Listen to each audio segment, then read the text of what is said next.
Olá, boa noite, bem-vindo ao Caminho, Verdade e Vida. Eu gostaria de falar hoje à noite sobre Davi, o caminho de uma catástrofe. Davi foi um homem extraordinário, um homem de uma fé extraordinária que agradou a Deus completamente desde a sua infância. Deus o amava de forma especial e Davi também era muito apegado ao Senhor no seu coração. Ele enfrentou muitos desafios na sua vida, Davi. Desafios normais de crescimento, de idade, de mudança da família, para ir para uma cidade longe da sua família. Enfrentou desafios com Golias, enfrentou desafios antes de ser rei, em guerras, em pelejas, em perseguições. Davi passou por muitas situações difíceis, mas sempre obtendo vitória com a graça e a presença de Deus do seu lado. Porém, houve uma situação trágica na vida de Davi, completamente trágica. Essa situação se transformou numa catástrofe para a sua vida e para a sua família como um todo. Foi aquela situação de Betseba. Davi estava lá na varanda, já rei, olhando em cima, de repente, lá no seu palácio, lá em cima, no alto, olha no quintal e vê uma mulher nua tomando banho no seu quintal. Muito formosa, muito bonita, seu nome era Betseba. Davi, ao invés de tirar os olhos dela como um homem de Deus deveria fazer, quando é tentado, se afasta, se desvia do mal. É assim que você está fazendo? Eu espero que sim. Mas Davi não. Davi ficou olhando, continuou admirando o corpo daquela mulher e desejando dormir com ela. Aquilo se transformou numa paixão, num desejo, numa loucura que consumiu a mente e o coração de Davi, a tal ponto que ele foi capaz de planejar, maquinar uma coisa para o marido dela morrer na guerra e ele poder ficar com ela. E Davi veio realmente a se deitar com Betseba, mas aquilo se transformou num problema sério, porque ela engravidou e o filho nasceu e morreu, e Natã, o profeta de Deus, veio na presença de Davi e já tinha tido a revelação do que Davi tinha cometido, esse grande pecado de adultério e também de ter tramado para o assassinato de Urias, o marido de Betseba.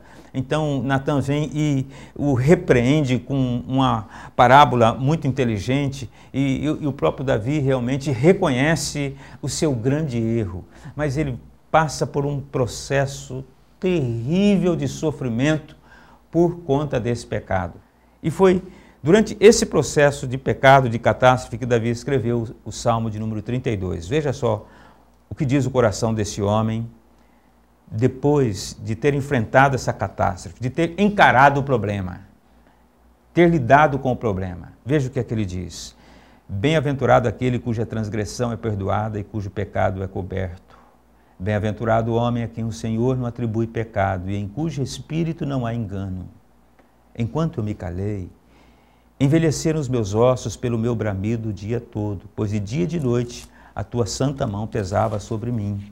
O meu humor se tornou em sequidão de estio, mas confessei-te o meu pecado e a minha maldade não encobri. Disse, confessarei ao Senhor as minhas transgressões, e tu me perdoaste a culpa do meu pecado. Portanto, todo aquele que é santo orará a ti, a tempo de te poder achar, até no transbordar de muitas águas, estas a ele não chegarão. Tu és o lugar em que me escondo, tu da angústia, me cinges de alegres cânticos de livramento. E aqui entra Deus falando com Davi. Aqui primeiro é Davi dizendo a sua experiência de confissão e de arrependimento, de quebrantamento, buscando a Deus e depois recebendo o perdão de Deus e tudo. E aqui é do Senhor falando já no versículo 8 em diante. Você tem que entender esse salmo corretamente. Instruir-te-ei e ensinar-te-ei o caminho que deves seguir. Guiar-te-ei com os meus olhos. Não sejas mais como o cavalo ou a mula que não tem entendimento, cuja boca precisa de cabresto e freio, ou não virão a ti.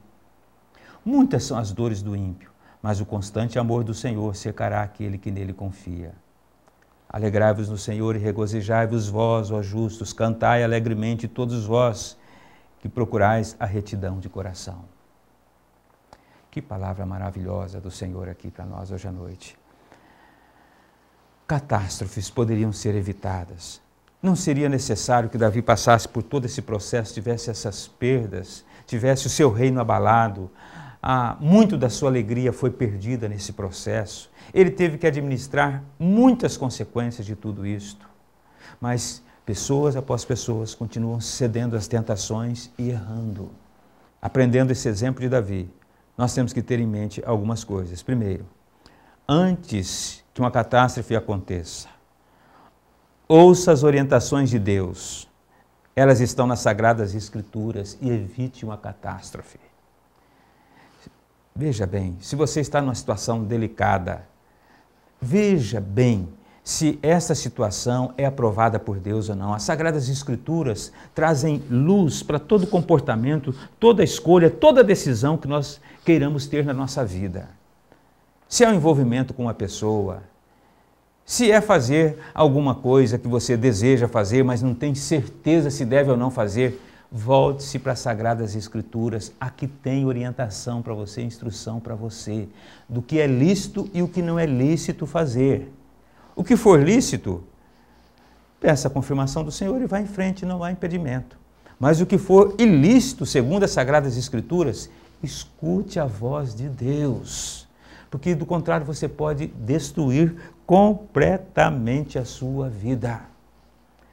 Há tempos atrás veio falar comigo uma moça que não deu ouvidos a Deus nem a ninguém, se envolveu com uma pessoa casada, tirou esse homem da sua família, colocou esse homem na sua vida, engravidou, não deu certo o relacionamento, esse homem foi embora e agora essa mulher está aí com um filho para cuidar, sem saber o que fazer da vida, desesperada. Você foi avisada antes? Pastor, fui avisada sim, tinha consciência sim, mas eu queria muito arriscar. Foi desobediente. Agora vai ter que administrar uma situação por toda a vida. Vai ter que cuidar dessa criança com responsabilidade. Mudou muita coisa no seu futuro. Você vai precisar de mais da graça restauradora de Jesus para dar um rumo. Abandone o que está errado imediatamente na sua vida. Você sabe que Deus está falando com você. Preste atenção no que o pastor está dizendo para você hoje à noite, pois é com você mesmo. Deixe o caminho do erro e comece a fazer as coisas certas. Aquele que semeia vento vai acabar colhendo tempestades. Agora a palavra de Deus também nos fala para aqueles casos de pessoas que já fizeram tudo errado e que já estão no meio de uma grande catástrofe na sua vida. O que é que podem fazer? Se você já fez algo muito ruim na sua vida, fez uma burrice mesmo, uma coisa insana, sem sentido nenhum, não precisava ter feito isto, mas já fez e agora está sofrendo terrivelmente. Como é que você vai reconstruir a sua vida? Deixa eu te dar então as orientações, os passos, rapidamente. Se você já fez a bobagem, o que é que você tem que fazer agora? Primeiro, pare imediatamente com o erro. Segundo, arrependa-se no seu coração de ter errado. Não fique jogando a culpa nos outros. Assuma a sua culpa, a sua parte de responsabilidade. Terceiro, confesse a Deus isto. Senhor, eu fiz isto. Estou arrependido. Me perdoe em nome de Jesus. Restaura a minha vida, Senhor. Me ajude a me levantar novamente. Quarto, conserte o que for possível dessa situação. Peça desculpa a quem tiver que pedir desculpas. Restitua o que tiver que restituir. Se afaste completamente do erro. Conserte com Deus e conserte também com as pessoas. Faça isso se você quer restauração na sua vida. Passo seguinte, administre as consequências que ficaram ou ficarão com a ajuda do Senhor. Talvez fiquem algumas consequências, como o caso dessa moça que eu citei. Um filho, de um relacionamento de um homem que entrou na sua vida e deixou ela com um filho, com uma criança. O que pode fazer agora?